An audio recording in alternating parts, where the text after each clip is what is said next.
Bonjour à tous, bienvenue dans cette nouvelle vidéo où nous allons continuer avec la deuxième partie sur les fonctions exponentielles de base E. Donc ici, on a dit qu'on va donc parler des propriétés fondamentales. Donc ici, on aura quoi? On aura quel que soit x, quel que soit x appartenant à R, ok. On aura quel que soit y aussi appartenant à R, d'accord? Lorsqu'on a exponentielle de x multiplié par exponentielle de y, ceci nous donne quoi? Exponentielle de x plus y. Ça, c'est notre propriété numéro 1. Propriété numéro 2, d'accord?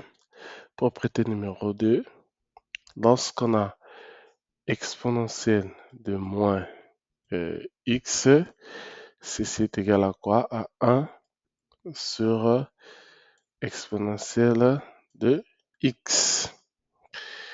Propriété numéro 3, on aura quoi?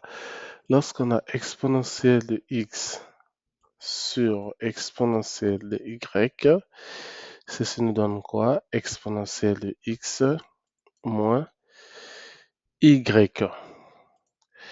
On continue toujours avec les propriétés. Propriété numéro 5, je pense bien.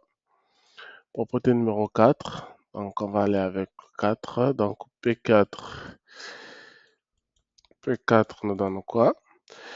Lorsqu'on a la fonction exponentielle, ok, le tout exposant R, ceci nous donne quoi? Exponentielle de R de X. Attention ici, R en fait doit appartenir au grand ensemble R. D'accord? Propriété numéro 5, on a exponentielle de 0, exponentielle de 0 égale à 1, comme tout nombre exposant 0. D'accord? Et on a exponentielle de 1 égale à E. D'accord? On continue avec les inégalités. D'accord? On va continuer avec les inégalités. Ici, avec les inégalités, on aura quoi? Lorsqu'on a exponentielle de x, exponentielle de x égale, on va mettre sa propriété numéro 6, c'est mieux, propriété numéro 6, parfait. Exponentielle de 6 égale à exponentielle de x égale à exponentielle de y, conséquence, x égale à y, d'accord? Et lorsqu'on a exponentielle de x inférieur à exponentielle de y, conséquence, x, on va effacer, là un petit instant, on va effacer, ok, parfait. Donc, on est là, donc conséquence, x doit être inférieur à y. On va prendre un grand point ici pour parler donc après les propriétés.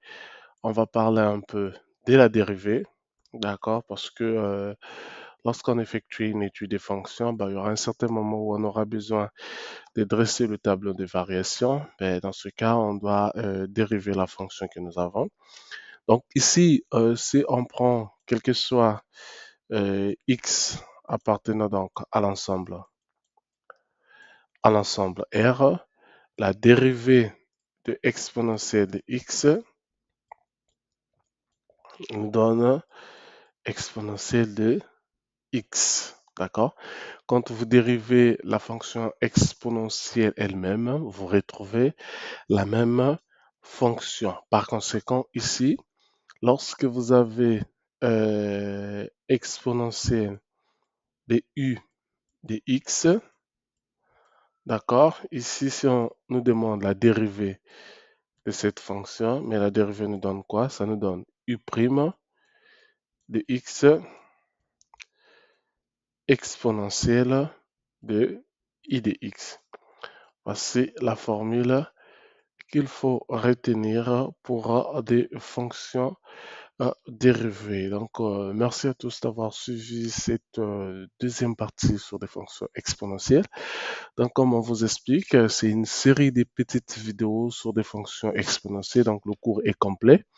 Et comme vous avez déjà l'habitude sur cette chaîne, nous ici, on donne déjà les astuces, on donne des formules, on résume le cours avant de commencer à traiter des exercices. Donc, on ne vient pas directement avec une fonction et puis étudier. Non, on vous donne d'abord un petit résumé sur le cours et par la suite, on commence donc à traiter des exercices. Donc ici, on est en train de reviser donc les fonctions exponentielles de base E.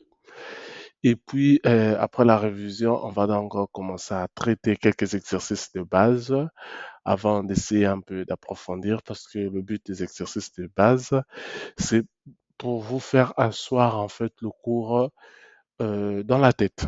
Voilà, une bonne maîtrise du cours. Donc, merci à tous d'avoir suivi. Surtout, n'hésitez pas de vous abonner, de partager, de liker. Et si vous avez des questions, vous le mettez en commentaire. Ensemble, on va répondre à cela. Bonne soirée à tous.